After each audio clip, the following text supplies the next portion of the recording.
இனி வீட்லயே பானிபூரி செய்யலாம் எல்லாரும். ஆச்சி பானிபூரி கிட்.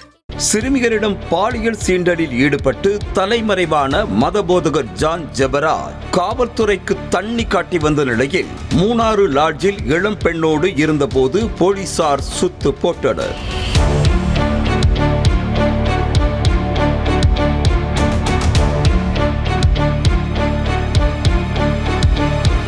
தென்காசி மாவட்டத்தைச் சேர்ந்த ஜான் ஜெபராஜ் என்பவர் கோவை காந்திபுரத்தில் கிங் ஜெனரேஷன் என்ற தேவாலயத்தில் மதபோதகராக இருந்து வந்தார். சென்னை, கோவை உள்ளிட்ட பல இடங்களில் கான்சர்ட் நடத்தி வந்த இவர் இன்ஸ்டாகிராமில் பிரபலமானவர். இவருக்காக இன்ஸ்டாகிராமில் பல ஃபேன் பேஜ்கள் உள்ளன. இவருக்கு ரீமா என்ற பெண்ணோடு திருமணமாகி ஒரு குழந்தை உள்ளது.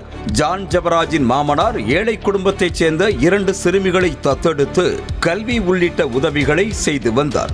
இந்த நிலையில் கடந்த 2024ஆம் ஆண்டு வீட்டில் நடந்த நிகழ்ச்சி ஒன்றில் அந்த சிறுமிகளிடம் ஜான் ஜெபராஜ் பாலியல் சீண்டலில் ஈடுபட்டதாக கூறப்படுகிறது. இதுகுறித்து அப்போதே குழந்தைகள் நல ஆணையத்தில் புகார் அளிக்கப்பட்டதை அடுத்து பேச்சுவார்த்தை நடத்தப்பட்ட நிலையில் விவகாரம் அப்போதைக்கு தணிந்திருக்கிறது. இதற்கிடையே ஜான் ஜெபராஜுக்கு திருமணத்தை மீறி ரெமா என்ற பெண்ணோடு உறவு ஏற்படவே மனைவியை விவாகரத்து செய்ய திட்டமிட்டதாக கூறப்படுகிறது. இது தொடர்பான பிரச்சனை புகைச்சலை கிளப்பிய நிலையில் சிறுமிகளின் பாலியல் சீண்டல் புகாரும் பூதாகரமாக மாறியது. பாலியல் சீண்டல் புகார் தொடர்பாக கடந்த 5ஆம் தேதி காந்திபுரம் மகளிர் காவல் நிலையத்தில் போக்சோ சட்டத்தின் கீழ் வழக்கு பதிவு செய்யப்பட்டுள்ளது. இதனை அறிந்த மதபோதகர் ஜெபராஜ் தலைமறைவான நிலையில் அவரை பிடிக்க தனிப்படை அமைக்கப்பட்டது. ஜான் ஜெபராஜை பிடிக்க அவரது சொந்த ஊரான தென்காசிக்கு தனிப்படை போலீசார் விரைந்ததை அடுத்து மதுரையில் உள்ள தனியார் விடுதியில் ஜான் ஜெபராஜ் ரெமாவுடன் தங்கியிருப்பதாக போலீசாருக்கு தகவல் கிடைத்தது. பின்னர் மதுரை திருமங்கலம் அருகே ஜான் ஜெபராஜ் தங்கியிருந்த விடுதிக்கு சென்று தனிப்படை போலீசார் பார்த்தபோது ஒரே நாளில் ரூமை காலி செய்துவிட்டு புறப்பட்டதும் தெரிய வந்தது. இதனையடுத்து அவர் நெல்லை தென்காசிக்கு சென்றதாக கூறப்படுகிறது. அவர் தங்கியிருந்த விடுதி திருமங்கலம் டோல்கேட்டில் இருந்து தென்காசி வரை 70 சிசிடிவி கேமராக்களை போலீசார் சோதனை மேற்கொண்டனர்.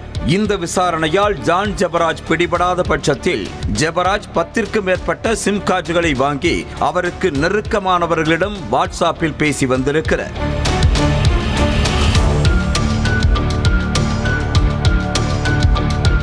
ஜான் ஜெபராஜ், ரெமா ஆகியோரின் செல்போன்கள் கோவையிலேயே சுவிட்ச் ஆஃப் செய்யப்பட்ட நிலையில் ஜான் ஜெபராஜ் பிசிறு இல்லாமல் கச்சிதமாக திட்டமிட்டு தான் இருக்கும் இடத்தை மாற்றிக்கொண்டே போலீசாருக்கு போக்கு காட்டினார். அதில் நெருக்கமானவர்களின் செல்போன்களை ட்ரேஸ் செய்வதை அறிந்த ஜான் ஜெபராஜ் பெங்களூருவில் இருந்து தெரிந்தவர்களுக்கு அதிகமாக தொடர்பு கொண்டு பேசி பெங்களூருவில் தான் இருப்பதை போன்று பிம்பத்தை உருவாக்கியிருக்கிறார்.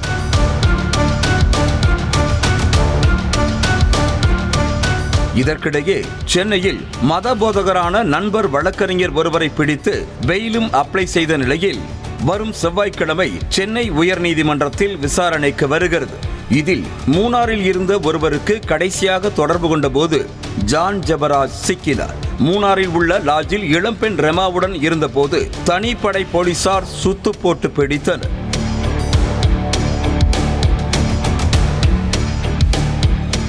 இதனையடுத்து கைது செய்யப்பட்ட ஜான் ஜெபராஜ் சிறுமிகளிடம் பாலியல் சீண்டலில் ஈடுபட்டதை ஒப்புக்கொண்டதாக கூறப்படுகிறது.